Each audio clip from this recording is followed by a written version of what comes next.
Good evening, ladies and gentlemen, and welcome to another episode of the World Talk, the up and coming political talk show that discusses the top news of the week.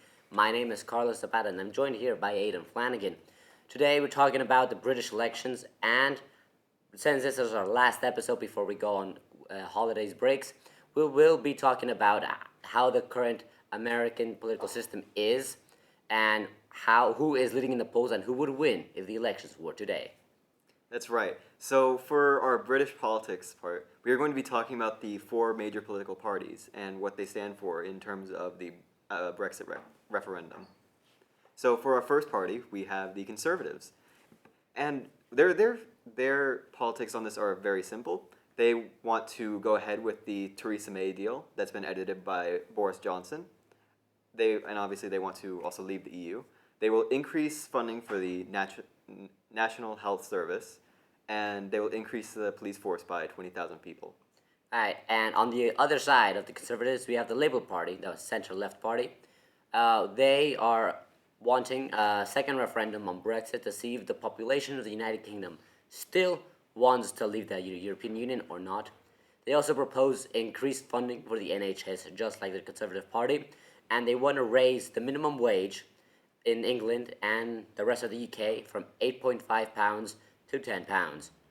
Next, we have the Scottish National Party, which, let's be honest here, they're not going to win a majority in the government, but they said they will support any party, or they're more willingly going to support a party that gives them a binding independence referendum, meaning we could see an independent Scotland in the near future.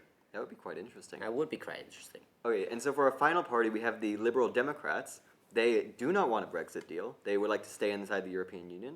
And assuming they cannot secure a majority, they will support a second referendum on whether or not to leave the European Union.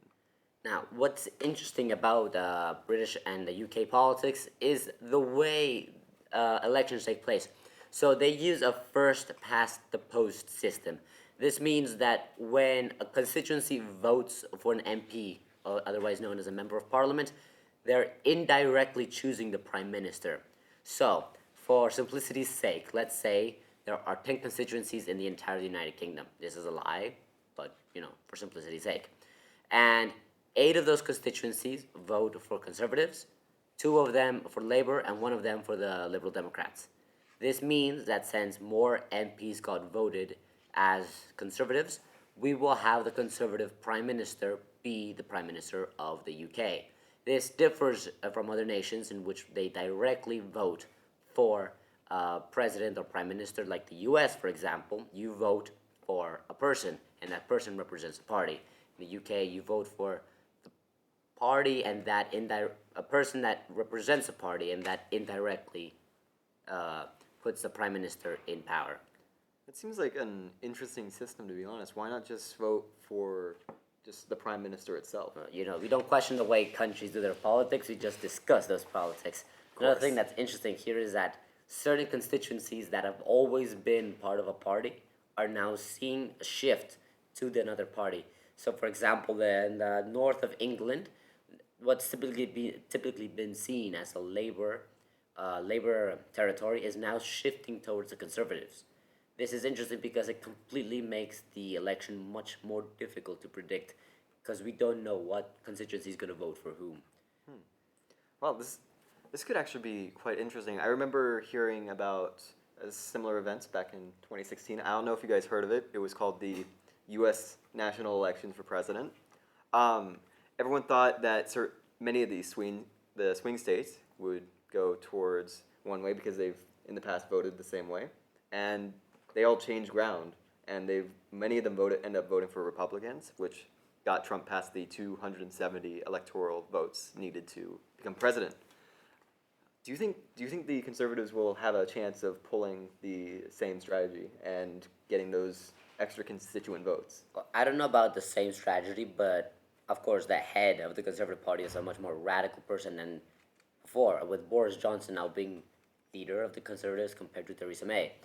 I do think, while the two big parties are battling it out, I see the Conservatives having a slight edge over the Labour Party, just because while both leaders are unlikable, at least in my opinion, and in the opinions of the people from the UK, what I've heard from colleagues that are from the UK is just that Jeremy Corbyn is not a very relatable candidate to vote for. And the more relatable someone is, the more likely someone's going to vote for them. Yes, of course. Anyways, we are in this Brexit mess because the UK voted to leave the EU. However, Aiden, you have some statistics on, if the population of the UK still wants to leave the EU. So, like, would you mind telling us? Of course, and it's not looking very good for the Conservatives right now. Almost 80% of the British people believe that the government is not negotiating Brexit very well, and that they aren't getting a lot of results in.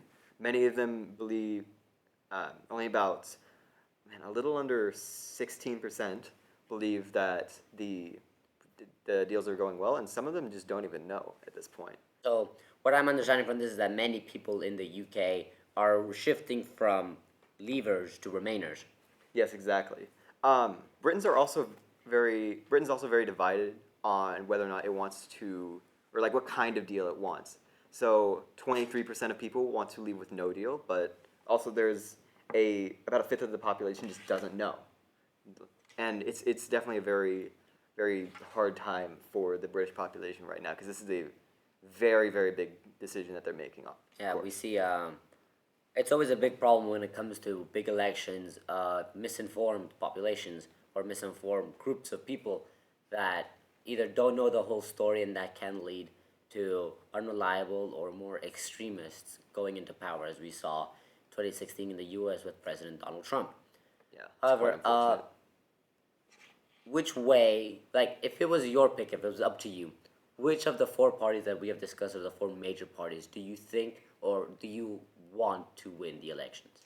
Well, I definitely believe that either the Liberal Democrats or the Labour Party has the better Brexit strategy because I am in the personal opinion that Brexit won't do very well for the entire British economy, except maybe for the fishing industry, but that's beside the point, of course. But I do like the idea of having a second referendum. It's giving more people the choice to really think about their decision again, see if they think it was the right decision to make. Yeah. But of course, if that happens, then it's not going to leave the Conservatives in a very good place because their entire policy inside the country, their main idea was we're going to leave the EU.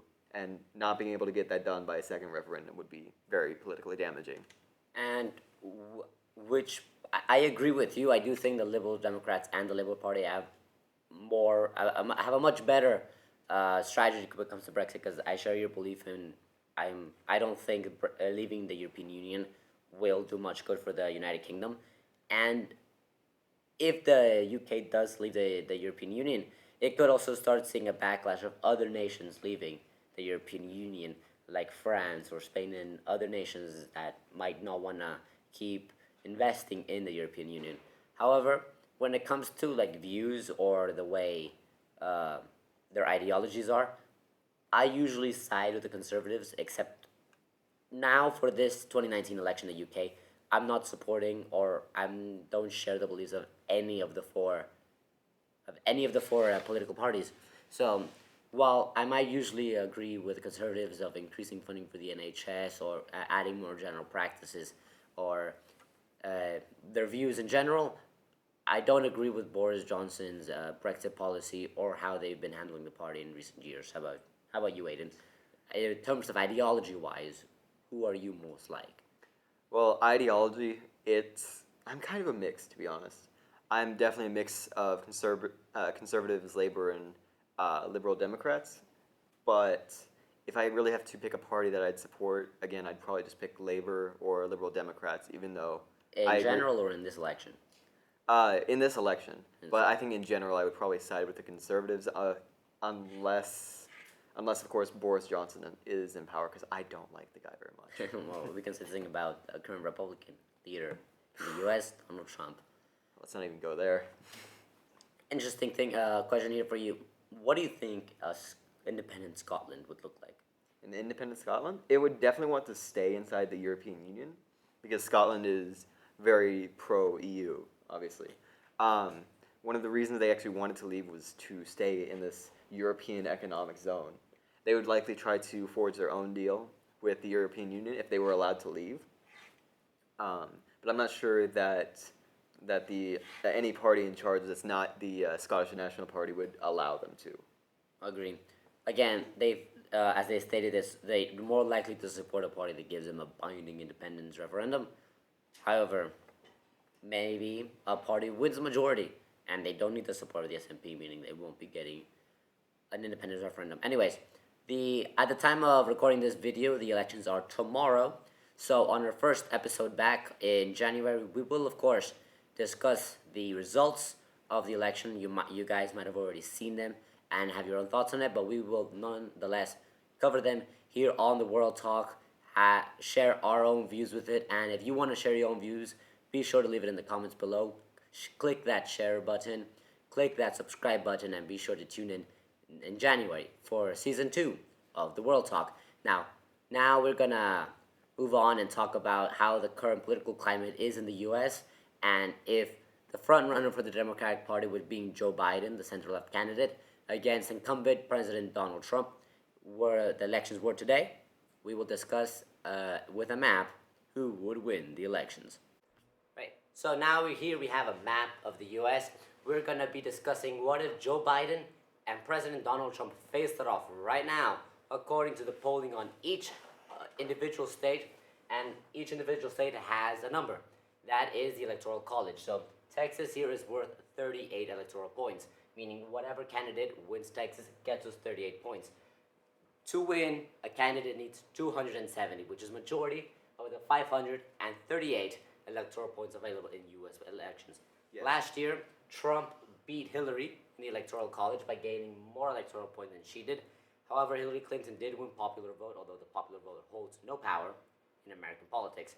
So now, without further ado, we can begin here. Aiden, California, Oregon, and Washington are going to go to Biden. They always vote Democrat. And conversely, Nevada's a swing state, so put that blank again. We don't know Nevada yet. Idaho, Montana, and Wyoming always have always have voted red. So we're going to give those to Donald Trump right here. Utah as well. So you can make Utah red along with North and South Dakota. So here we're beginning to fill out this area of the map. We see Joe Biden here leading the pack, beating President Donald Trump 74-22. Now we get into more interesting terrain with states that do require a little bit more discussion. Yes, so if I may, these states down here are going to be very interesting to see who actually gets them. Now, obviously, of course, Arizona and New Mexico, who are going to go blue because of Biden's policies that favor the state. Nevada will also go blue, and so will Colorado. Now, Texas is actually going to be a very interesting one. It is going to go red, likely, but actually not really, because Trump is only winning by a 0.3% majority in Texas, so it could actually flip Democrat. So for right now, we're going to leave it as Trump state, but when we get to the final result, we will see what happens if Joe Biden does win the state. Now, moving on, Aiden, we have here Oklahoma, Kansas, and Nebraska are going to go to President Donald Trump. Nebraska's right up there. Yeah. However, Nebraska, along with Maine, is a very interesting state as it has one of their constituencies has a larger population, and one of those constituencies tends to go blue. So here, ex-Vice President Joe Biden gets 1 extra point here in Nebraska. Moving on, we see Iowa, which is the first state which does vote in the caucuses to elect a Democratic primary, does favor ex-Vice President Joe Biden over Donald Trump. Now, here things seem like Joe Biden is winning the pack, but of course more states have more points, so we could see a dramatic shift as we reach the East Coast. Yes, of course. And actually what's going to be interesting is that for these states, so Minnesota, Wisconsin, and Michigan, they were more or less swing states in the 2016 election. But now, they actually have solid Biden majorities. So blue, blue. All of that blue. Moving on, Illinois, which is is worth 20 electoral points, is quite a valuable state, is going to ex-Vice President Joe Biden, and Pete Buttigieg's home state of Indiana is going to President Donald Trump. This is interesting because we've seen Mayor Pete Buttigieg surging in recent polls. However, he can't seem to win his own state. It is quite unfortunate. But now on to the last three states, other than Alaska and Hawaii, which we do need to cover, that are on the west side of the Mississippi. So, Missouri, Arkansas, and Louisiana, they will be going red because of the Republican majority there. Exactly. And here we have another two more safe states. So Donald Trump is going to be getting Alaska, and ex-Vice President Joe Biden will be getting Hawaii. Carlos, what's going on the other side of the Mississippi? So here we have Mississippi is going to President Donald Trump, along with Alabama, not surprisingly. However, where it does get surprising is Georgia, which has a large black community, is going to Vice President Joe Biden. Georgia has always technically been Republican territory, usually, and now their electoral votes are going to Vice President, meaning again 180 to 130. We see Donald Trump here gaining on what, when we were on the West Coast, was a very big majority to Vice President Joe Biden. Another interesting thing here we see is that Florida, who voted for the vast majority, voted for Donald Trump, is now going to Vice President Joe Biden, because here we see Joe Biden is actually leading Donald Trump by 2% in the entire state. Very this ex-Vice President Joe Biden is at 217, so close, just needs 270 to win. Moving up, South Carolina is going to President Donald Trump, and North Carolina is in fact going to ex-Vice President Joe Biden. Now, let's finish up the South, shall we? So Tennessee and Kentucky are going to President Donald Trump. So before we leave the Deep South, review again, 232 to Vice President Joe Biden and 158 to Donald Trump. So Joe Biden, now after we got out through the South, it has predominantly been Republican territory, is now surging ahead of President Donald Trump. Yes, and assuming Joe Biden not only wins, but also has no more fumbles, which has been very difficult. Every single debate, it's very difficult for him.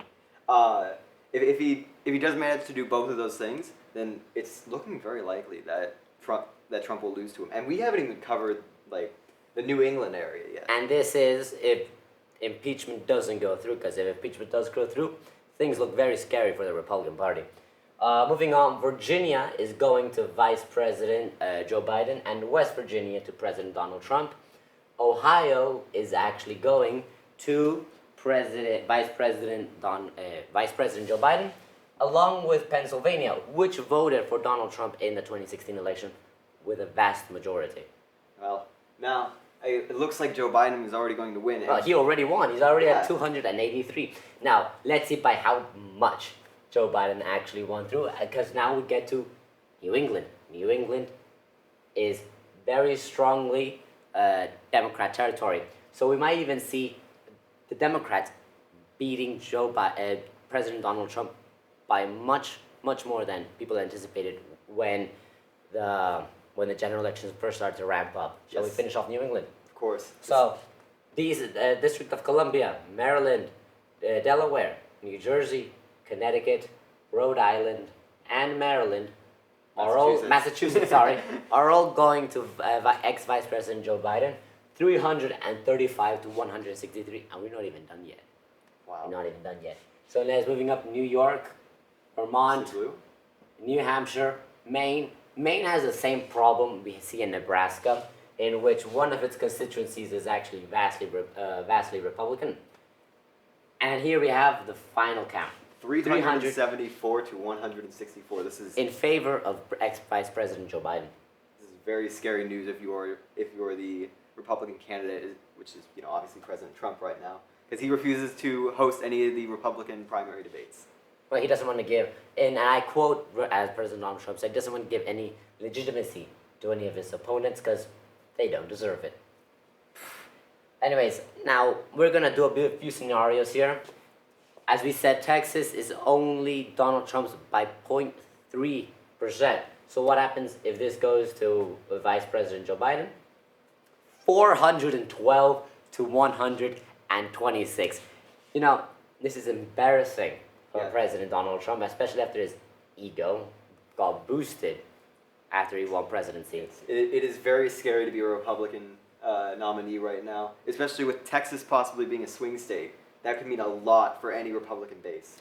Exactly. Now, we're going to do a fun little experiment here. What if President Donald Trump wins every single swing state in 2020? Yes. So, if President Donald Trump wins every single swing state in 2020, wait, what's the other swing state? I forgot. Oh, there was Wisconsin, Oh, Iowa. Michigan. Oh yeah, Iowa. In Iowa. And Ohio, right? Yes. Yes, Ohio. and North Carolina. Yes. So, and New Hampshire. So, if President Donald Trump wins every single swing state, he does come out on top just barely at 293. Now, we are going to give, for this scenario in particular, we're going to give Pennsylvania to Vice President Joe Biden because he is winning by a vast majority in Pennsylvania, Of course. along with Wisconsin Michigan. and Michigan. And now, if Vice President Joe Biden does win these three states, then no matter, even if he gets Florida, Texas, and North Carolina, we can see that Joe Biden wins. And if we go back to our original map here, Joe Biden is going to defeat Donald Trump by a heck of a lot. So, our predictions at the end of 2019, heading into 2020, Vice President Joe Biden would win on a national scale. Yes, assuming all data remains the same. Obviously, anything can happen in the next few years coming. Few But- years. Yeah, because it's. Oh, that's right. I almost forgot. It's almost the end of the next year. Exactly. Yeah. So anything can happen over while we're on break and the months leading up to the November election. Yeah. Who knows? Maybe Trump will actually get some good laws going. And now, so this of course our latest predictions. Joe Biden significantly defeating President Donald Trump. Of course. Opinions. Well, again, assuming all things constant, we will definitely see a Democratic win. Although we did mess it up a little bit, but even then, Joe Biden will still likely win. But it would definitely depend on the candidate, of course, because there are still multiple candidates that are running for the Democratic Over Party. 10. Yes. Well, not now. No, Like it's still 6. now. No, there's still 10 candidates in the running. Only 6 have been invited to the December debate on Right. December the 19th. So if you want to tune in, be sure to watch. Yes, it's going to be a very interesting debate. But assuming someone maybe more radical, like let's say Bernie Elizabeth Sanders. Warren, or Or Bernie Bernie Sanders is Sanders. a perfect example. You might not see the Democratic majority. You might that see they a also more have.